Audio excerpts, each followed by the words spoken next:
They live just a stone's throw away, separated by a fence, a wall, a neatly manicured lawn. Your neighbors?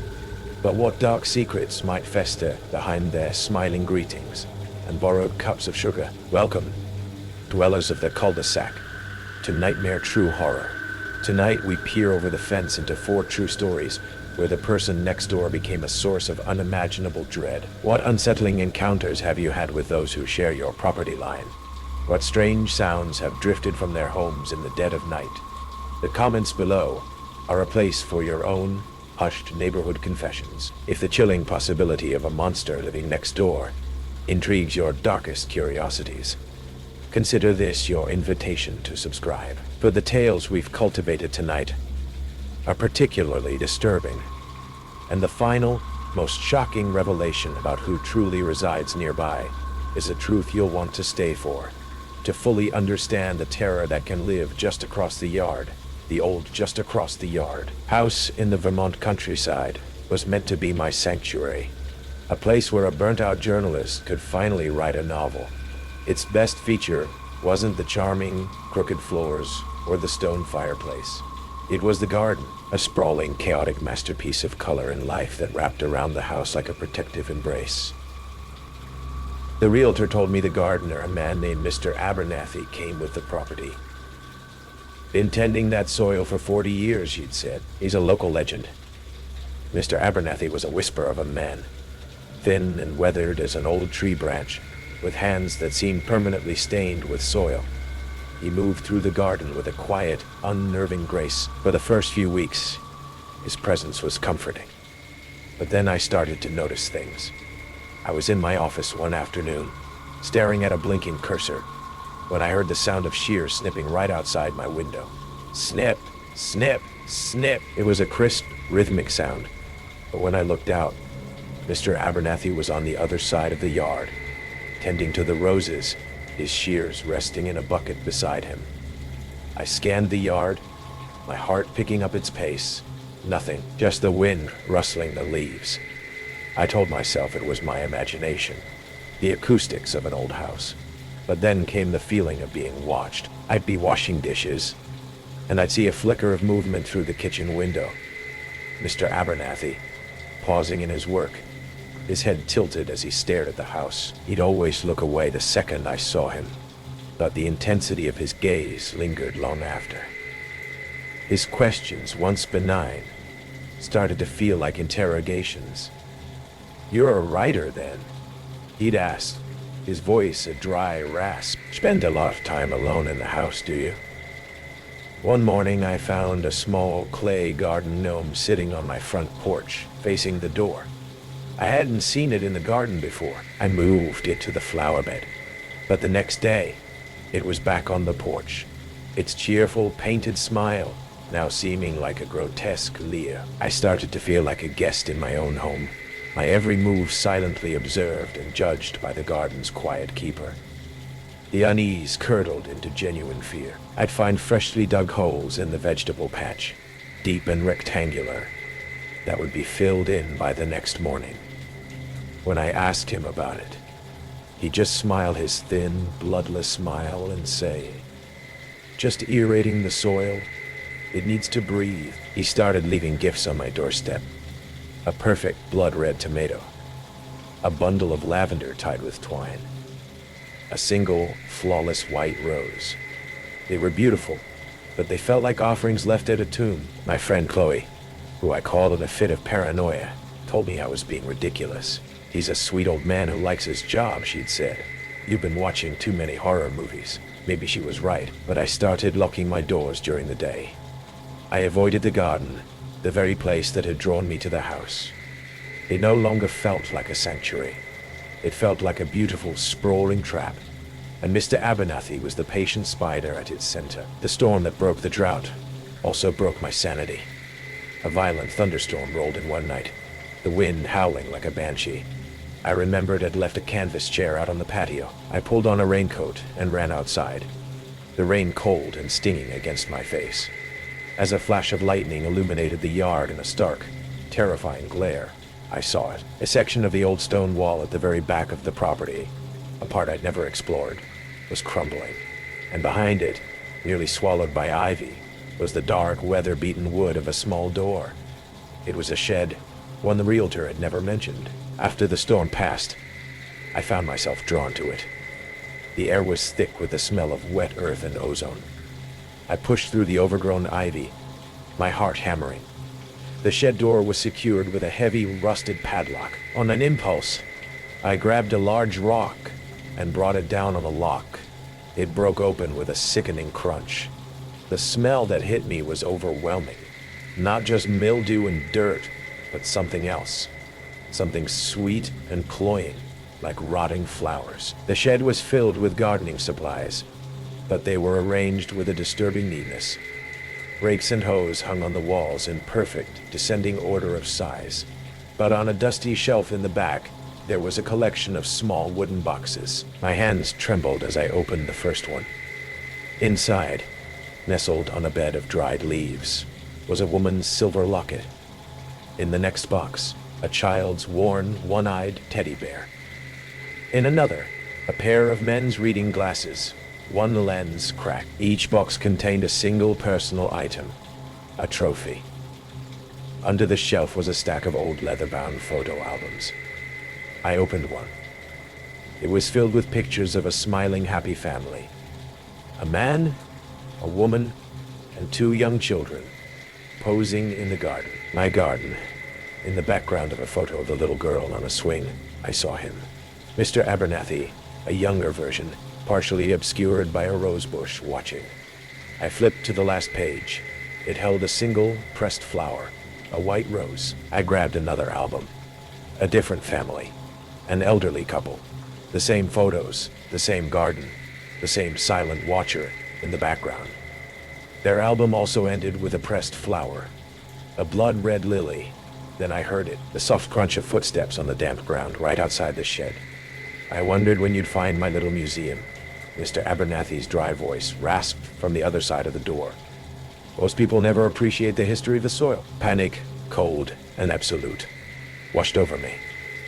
I scrambled to the back of the shed, my eyes searching for an escape.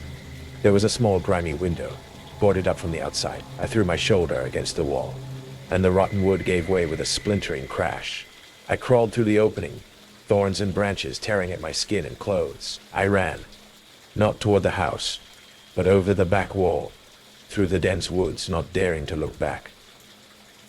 The police found what was left of the previous tenants buried beneath Mr. Abern's prize-winning roses. He had been the gardener for 5 families over 40 years.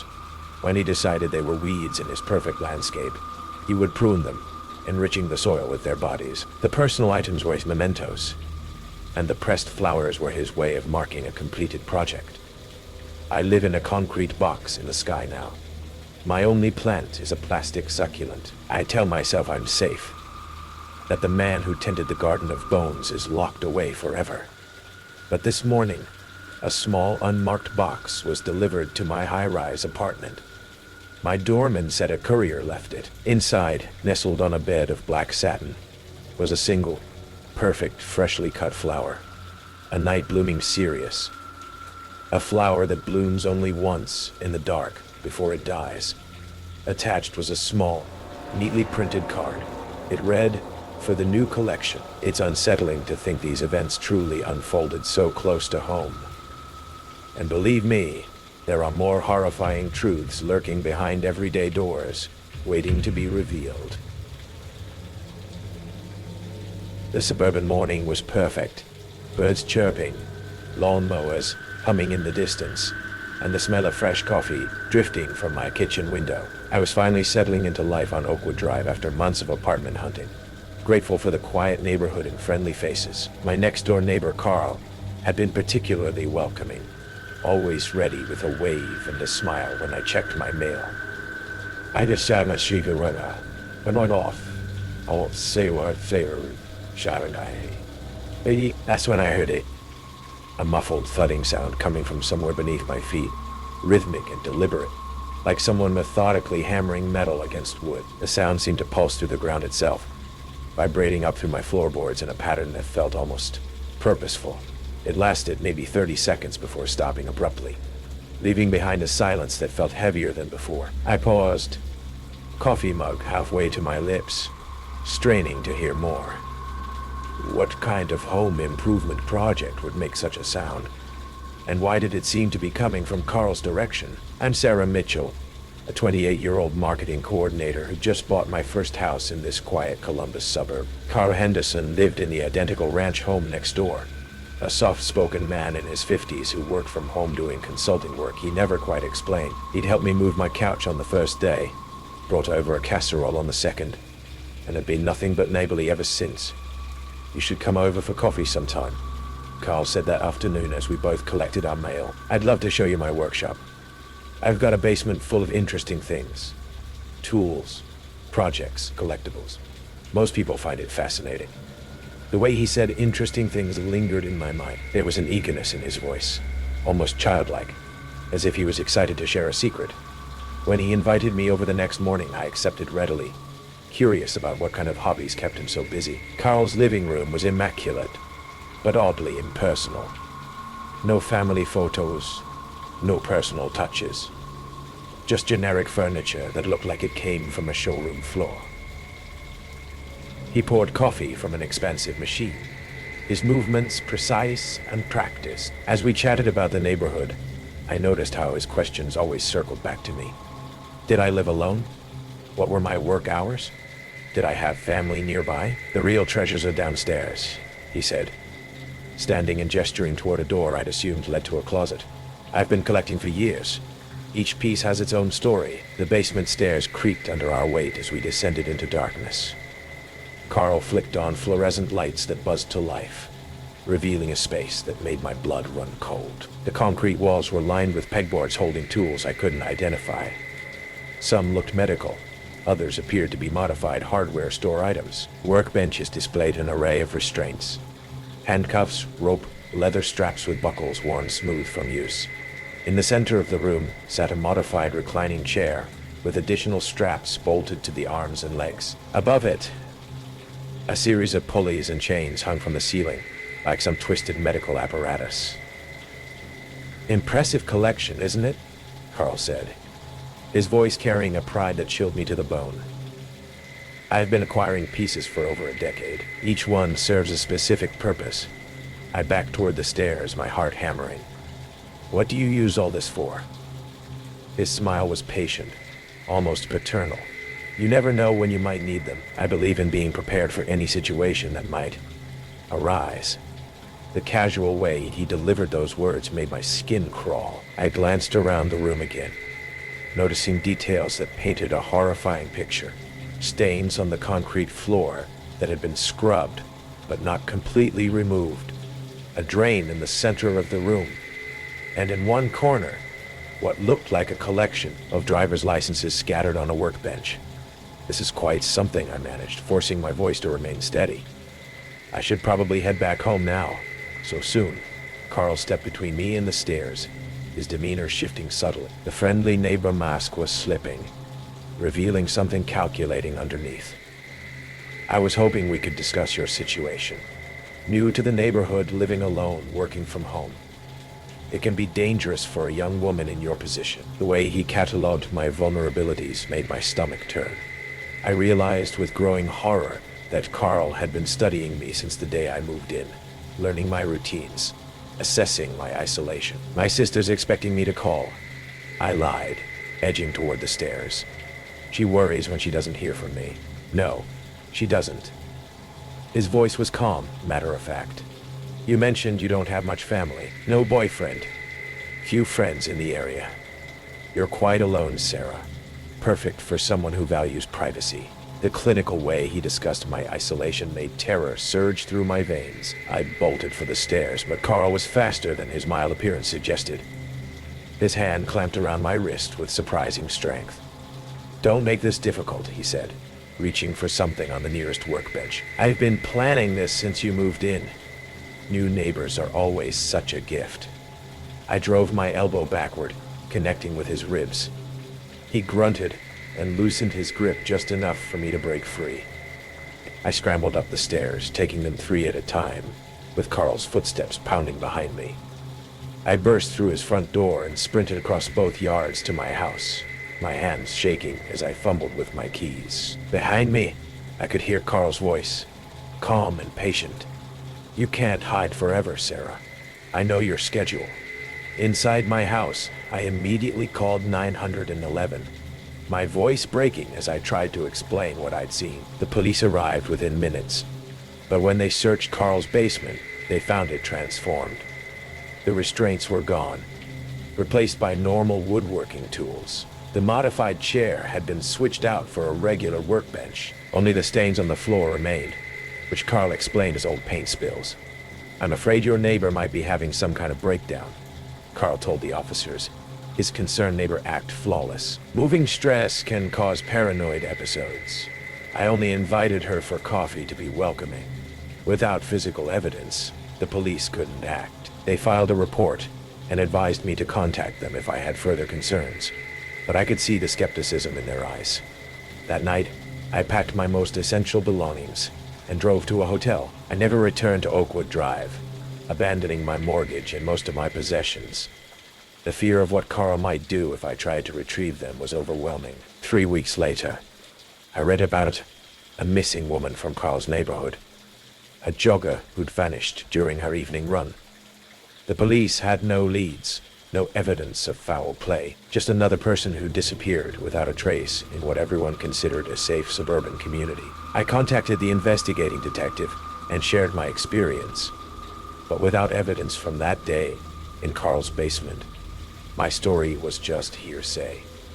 The case remains unsolved. I moved to a different state after that, choosing a busy apartment complex where anonymity provides its own kind of safety. But I never stopped thinking about Carl Henderson and his collection of interesting things. I wonder how many other neighbors he's invited for coffee. How many people have seen his basement workshop? And how many of them made it back up those stairs? Because the most terrifying realization isn't that monsters exist. It's that they live next door, maintain perfect lawns, and invite you over for coffee while planning your disappearance. And sometimes, when I hear unexpected sounds from neighboring apartments, I remember that rhythmic hammering and wonder, what kind of collection is my new neighbor building in the basement below? The reality of what can happen in the house next door is often more terrifying than any fiction. And the next story is a stark, true reminder of just that. You won't want to miss it. The smell of fresh paint and sawdust still lingered in my new ranch house as I unpacked the last box of kitchen supplies. Grateful to finally have a place of my own. After 2 years of apartment living in downtown Portland, the quiet suburban neighborhood felt like paradise compared to the constant noise of city life.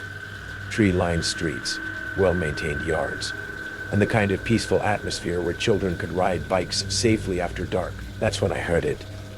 A dull, thudding sound from next door, rhythmic and deliberate, like someone hammering against a wall from the inside. The sound was muffled, but persistent, coming through the shared wall between my house and the property next door. I paused in my unpacking, listening, but the noise stopped as abruptly as it had started. As I stood in my kitchen, surrounded by moving boxes and the detritus of relocation, I couldn't shake the feeling that someone was watching me through the thin curtains of the house next door. The sensation made my skin crawl, even though I told myself it was probably just a curious neighbor wondering about the new resident. My name is Lisa Rodriguez, and I'm a 31-year-old nurse practitioner who bought this house in Beaverton, Oregon, in November 2023. After saving for years to escape the rental market, the neighborhood was called Maple Grove, a development built in the 1980s, where most of the original residents had aged in place, creating a community of retirees mixed with young families attracted by the affordable housing prices. My next-door neighbor's house was identical to mine, a single-story ranch with an attached garage and a small backyard separated from mine by a chain-link fence. The property looked well-maintained from the outside, with neat landscaping and fresh exterior paint, though I'd noticed that the windows were always covered by heavy curtains or blinds, even during the day. I'd been living in the house for 3 days when the noises started in earnest. Not just the occasional thudding, but a pattern of sounds that seemed to follow a disturbing routine every night around 2 a.m. I'd hear what sounded like furniture being dragged across the floor, followed by muffled impacts against the wall we shared. At first, I attributed it to normal household noise. Maybe my neighbor worked nights and was active when most people slept. But the sounds were too intense, too violent, to be explained by normal domestic activity. Sometimes I could hear what sounded like voices, though I could never make out words through the walls. The sounds were affecting my sleep and my work performance. As a nurse practitioner, I needed to be alert and focused, but the nightly disturbances left me exhausted and on edge. I considered approaching my neighbor to discuss the noise, but something about the intensity and timing of the sounds made me hesitant to make contact. On my 5th night in the house, the noises changed. Instead of just thudding and dragging sounds, I heard what was unmistakably a human voice, high-pitched, desperate, calling out words I couldn't understand. The voice would last for maybe 30 seconds, then stop abruptly, as if someone had been silenced. I called the non-emergency police line to report a noise complaint, but the dispatcher seemed skeptical. "Have you tried talking to your neighbor directly?" she asked. "Most noise issues can be resolved with a friendly conversation." But there was nothing friendly about the sounds coming through that wall. They were getting louder, more frequent, and increasingly desperate. On the 7th night, I heard something that made my blood freeze. A woman's voice, clear and distinct, screaming, "Help me," before being cut off suddenly. I grabbed my phone and was about to call 911 when I realized the implications. If I was wrong, if these were just loud movies or video games or some other innocent explanation, I'd be making a serious accusation against a neighbor I'd never met. But if I was right, and someone was in danger next door, my hesitation could cost a life. I decided to investigate myself first. The next morning, I walked around my neighbor's property, looking for any signs of distress or unusual activity. The house appeared normal from the outside. Newspaper still in the driveway, mail overflowing from the mailbox, yard showing signs of neglect that suggested the owner was either away or preoccupied with other matters. But when I looked closely at the windows, I noticed something disturbing. Several panes had what looked like scratch marks on the inside surface, as if someone had been clawing at the glass. The basement windows were covered not just with curtains, but with what appeared to be plywood, blocking any view of the interior. That evening, I decided to knock on my neighbor's door. The sounds had been getting progressively more violent, and I couldn't ignore the possibility that someone needed help. I walked up the front steps and rang the doorbell, my heart pounding with a mixture of anxiety and determination. The man who answered the door was not what I had expected. Middle-aged, average height, wearing a stained t-shirt and jeans that looked like they hadn't been changed in days. But it was his eyes that made my stomach drop. Wild, red-rimmed, with the kind of manic energy that suggested someone operating on very little sleep and very high stress. "What do you want?" he asked, not opening the door more than a few inches. "I'm your new neighbor," I said, trying to keep my voice steady. I wanted to introduce myself, and, well, I'd been hearing some loud noises at night. Just wanted to make sure everything's okay. His expression shifted from suspicious to something closer to panic. "Noises? What kind of noises?" "Just loud sounds, thumping voices. It's been keeping me awake." He glanced back into the house, then returned his attention to me with an intensity that made my skin crawl. "Old houses make lots of noises. Settling pipes, that kind of thing. Nothing to worry about. Nothing to worry about." But as he spoke, I heard something from inside the house that made my blood turn to ice. A woman's voice, faint but audible, calling, "Please, someone help me." The man heard it too. His face went pale, and he started to close the door. But I pushed against it instinctively.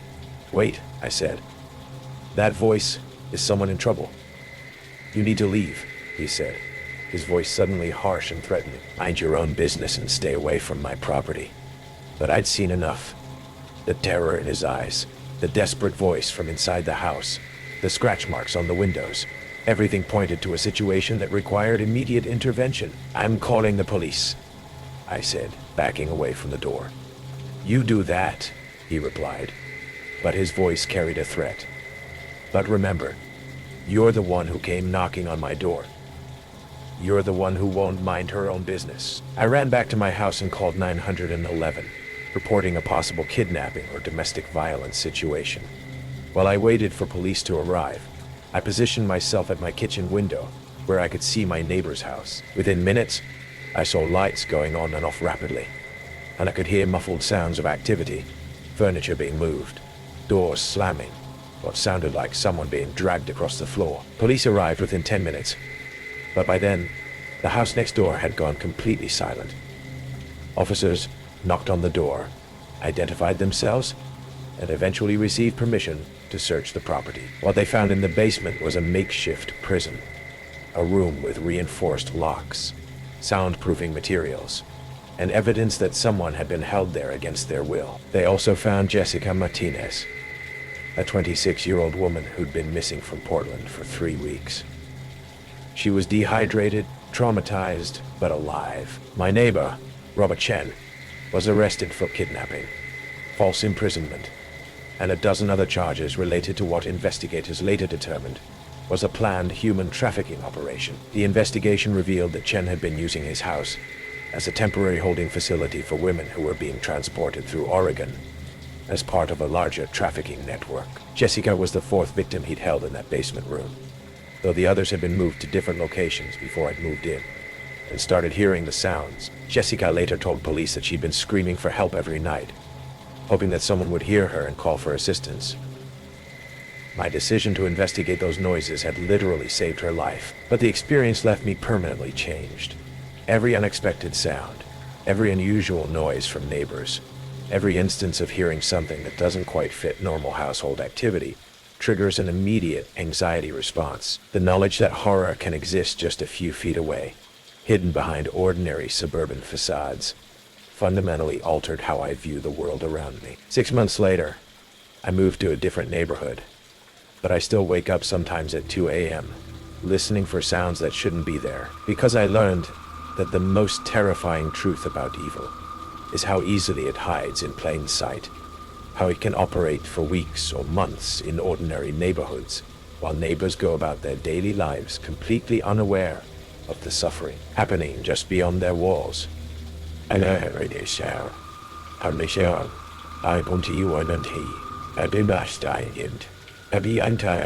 sometimes, late at night, I wonder how many other voices are calling for help from behind those closed doors and covered windows, waiting for someone to pay attention, someone to investigate, someone to care enough to knock on the door and ask the uncomfortable questions. Because the difference between a life saved and a life lost can be as simple as deciding whether those strange noises are worth investigating, or whether it's safer to just mind your own business and pretend you didn't hear anything at all. That was just one glimpse into the darkness that can dwell next door.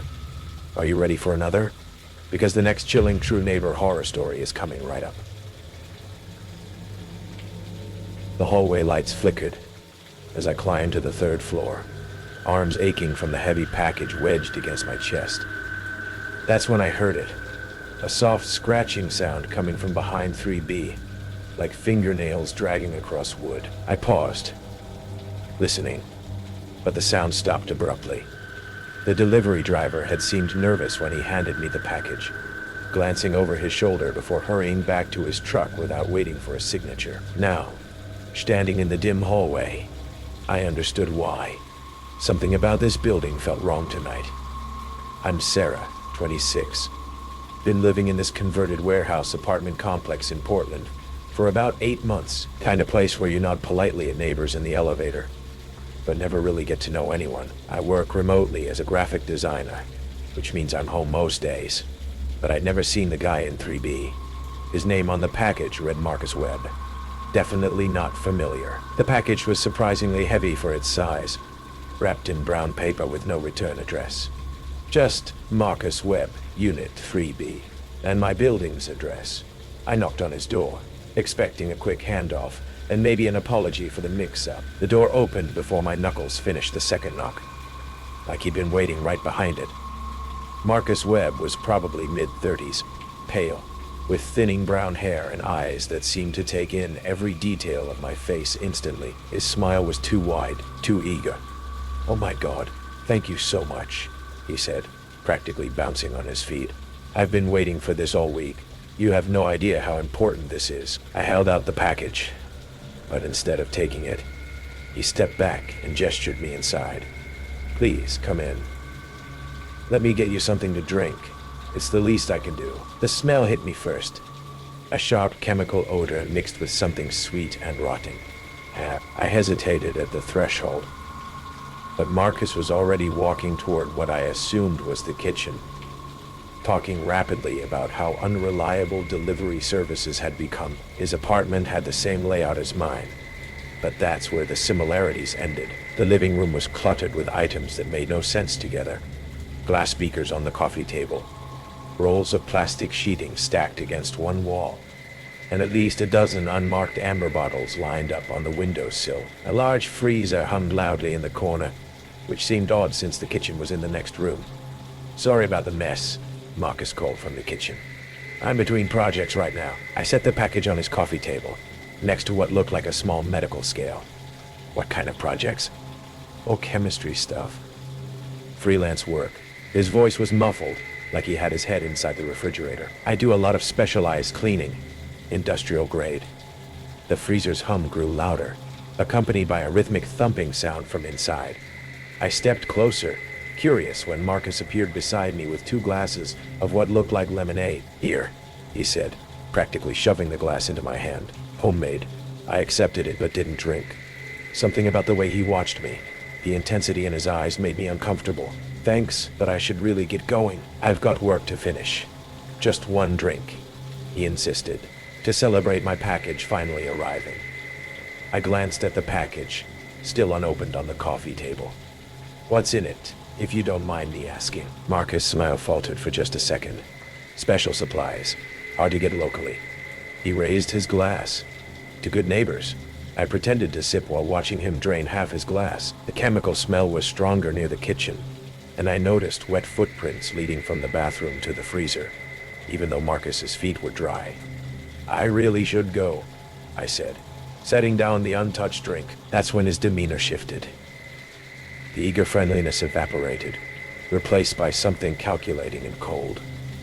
"You haven't even seen what's in the package yet." "That's okay. It's your package." Marcus moved between me and the door with surprising speed. "But you brought it all this way. Don't you want to know what was so important?" My heart started hammering. The apartment suddenly felt smaller, the chemical smell overwhelming. I could hear my own breathing, shallow and rapid. "I'd rather not," I managed, taking a step toward the door. He grabbed my arm, fingers digging in hard enough to bruise. "I insist." The package sat there between us like a loaded gun. Marcus's grip tightened as he pulled me toward the coffee table. With his free hand, he began tearing at the brown paper wrapping. Inside was a smaller box, medical-grade plastic, the kind used for shipping biological samples. Through the translucent lid, I could see individual compartments, each holding small glass vials filled with different colored liquids. "Do you know what this is?" Marcus asked, his voice barely above a whisper. I shook my head, too terrified to speak. "These are chemical compounds, very specific ones. They break down organic matter at the molecular level." He opened the box, and the chemical smell intensified tenfold. "Dissolves everything. Bones, teeth, DNA evidence. Everything." The room spun around me. The freezer's thumping seemed to sync with my pulse. I understood now why his apartment smelled like a morgue, why there were wet footprints, why he'd been so desperately waiting for this package. "The thing is," Marcus continued, still gripping my arm, "you've seen too much now. You know my name, my address, what I ordered." I tried to pull away, but his grip was iron strong. "I won't tell anyone. I don't even know what you're talking about." "Yes, you do." His eyes were completely dead now. "You're smart enough to figure it out, which makes you a problem." That's when the fire alarm went off. The piercing shriek filled the apartment as smoke began seeping under Marcus's front door. Someone was shouting in the hallway about a grease fire in the kitchen downstairs. Marcus's head snapped toward the sound, his grip loosening just enough. I yanked my arm free and bolted for the door, throwing it open to find the hallway filling with smoke and panicked neighbors evacuating. I didn't look back. Just ran for the stairwell and kept running until I reached the street. The fire department determined it was a minor kitchen fire on the second floor, contained quickly with minimal damage. But when they checked the building, apartment 3B was empty. Marcus Webb was gone, along with all his equipment and chemicals. The only thing left was the smell. That sweet, rotten chemical odor that took weeks to fade. The police found no record of anyone named Marcus Webb ever living in the building. The real tenant of 3B had been dead for 3 months, though his death had never been reported. The landlord thought he was just late on rent. They never found Marcus, never identified who he really was or what he'd been doing in that apartment. The package had disappeared too, along with any evidence of his activities. I moved out the next week, but sometimes I still wake up smelling that chemical odor. And whenever I get a package delivery, I can't help but wonder if the driver seems a little too nervous, if they're glancing over their shoulder before hurrying away.